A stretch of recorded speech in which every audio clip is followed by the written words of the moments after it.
What is going on YouTube? It's your boy Mr. Random, and today's gonna be a short little video talking about what is the purpose, what's the point, why did I get the Hilborn Ram Air hood scoop.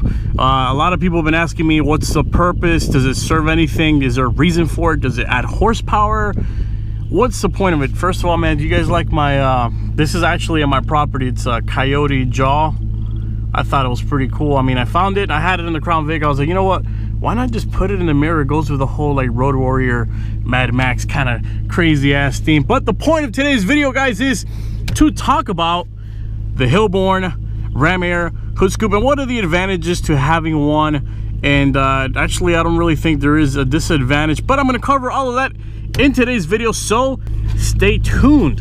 All right, now one of the first reasons why I decided to get a Hilborn Ram Air hood scoop is I was actually in the market. I was shopping around for any potential scoops. I actually originally wanted a hood, a cow hood with maybe a 4-inch incline to it, but the prices were ridiculous. They were about $800, some were around $500 and something dollars. Not only that, the only person who makes the cow hoods for the Crown Vic, you got to call them, you got to make an appointment, you got to schedule a bunch of stuff. It's just a nightmare to get a hold of the guy to get a freaking cow hood, and it takes forever for it to be shipped to your actual house. So that's why I was like, you know what, I'm just gonna get a cow attachment. And what that is pretty much a poor man's version of a cow hood. It's exactly the same thing. It's just an inclined attachment, an inclined separate cow hood scoop that attaches to your car. Essentially right here, this whole area, you see how my hood vents are bolted on? Well,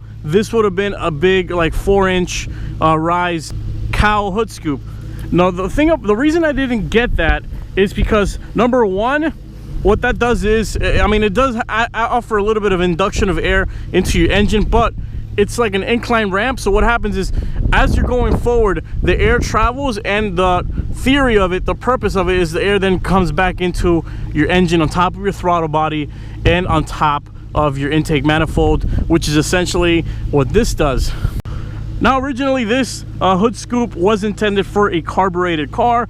It even brought a carburetor filter, and then that would attach to the top of the carburetor, and then essentially it will suck in all the air, would add more power, like physically, literally tons of power to your actual carbureted car. But since we all know the Crown Victoria is not a carbureted car, that part right there is essentially useless. So then we come to the other type of hood style that's really popular with these cars, although it's very few people actually have them, and that is a shaker hood. Now, as many of you guys know, the shaker hood originally it dates back many years, back in the 70s muscle cars, but they brought it back for the Mustang Mach 1. It did have a fully functional shaker hood. Now, essentially what a shaker hood is exactly what I have going on in here. The air goes in through the shaker hood. The shaker hood, you have to cut out a giant size freaking square for the actual shaker hood to go in through.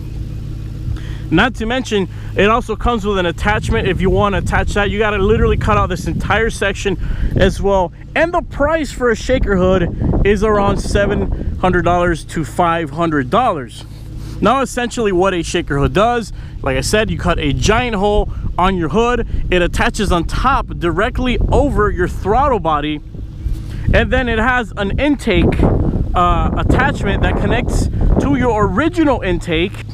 And what happens is the air splits two ways. One goes into your throttle body, the other one goes into your shaker hood from your intake and from the top of the shaker hood, and it lands on top of your throttle body and your intake manifold. But in theory, if you think about it, a shaker hood really doesn't do anything that this hood wouldn't do. Remember, the shaker hood brings its own separate intake tubing that attaches to the one that your Mustang brings. So in a way, it's kind of like a parasitic kind of thing, because it's taking air away from your actual intake and it's using it for the actual hood. And all it does, in essence, look it up, I'm not making this shit up, go on any website, any forum, anything like that, all a shaker hood does is throw cold air on top of your throttle body. Now, the purpose of that, if you want to get technical, is as the air travels from your intake, our intake is right here for our Crown Vic, as the air travels from your intake, eventually all that air eventually starts getting hotter and hotter as it gets to your throttle body. Well, in this case, as the car is moving forward, the air is going through the Ram Air scoop, it's keeping your throttle body cool, especially on nice cold days like this here in Tennessee. So what happens is the air, yes, it gets a little bit hotter, but then it starts getting cool because this air is keeping your throttle body cool. So in essence, a shaker hood or even a Ram Air Scoop hood should add like 5 horsepower to your car, but all of that stuff really hasn't been proven. So pretty much the reason I got this is because I'm going with a certain theme for my car. Remember, I wanted to decop my Crown Victoria. I took out the canine in the front. I took out the prisoner partition. I did leave the bars because it goes with the whole Mad Max theme that I want. This is going to come off soon. I'm going to get something for the rear of the Crown Vic that's never been done on a Crown Victoria before. I tinted the tail lights and the reverse lights as well black, and I'm really considering whether or not I should get a roof bar, or that's going to be for another video. I'm going to ask you guys if you want me to get an actual roof bar for that thing. I'm still kind of on the fence about it. I don't know if it'll kind of ruin the sleek look of a Crown Vic. I think it might be a little bit too much compared to the shaker. I mean, this thing's already kind of like out there. But yes, the reason I got a Ram Air hood for my Crown Vic is, number one, it's going to supply cold air on top of my throttle body, which should technically keep the intake air that goes in there cold. And number two, it goes with the decopping theme. I mean, nothing out there screams not a cop car than this Crown Victoria right here. I mean, I don't care who you are. If anything, it's even more of an attention grabber for that sense. But I don't care who you are, nothing screams out not a cop than this big old thing in the middle. You can actually feel the heat from the engine coming out of this thing. You can actually feel the heat, I swear to God. And you can hear the engine, watch. So like, there's a giant hole in my hood and all that air is going in there. But either way, man, that's why I wanted to clarify a couple things as to why I didn't get a cow hood, why I didn't get a cow hood scoop, why I didn't go with a shaker hood. I explained all of that in today's video, guys. I hope you enjoyed this quick little video. I do have a couple more modifications coming for the Crown Victoria, so expect those videos to drop in the near future. Either way, it's your boy, Mr. Random. Take it easy.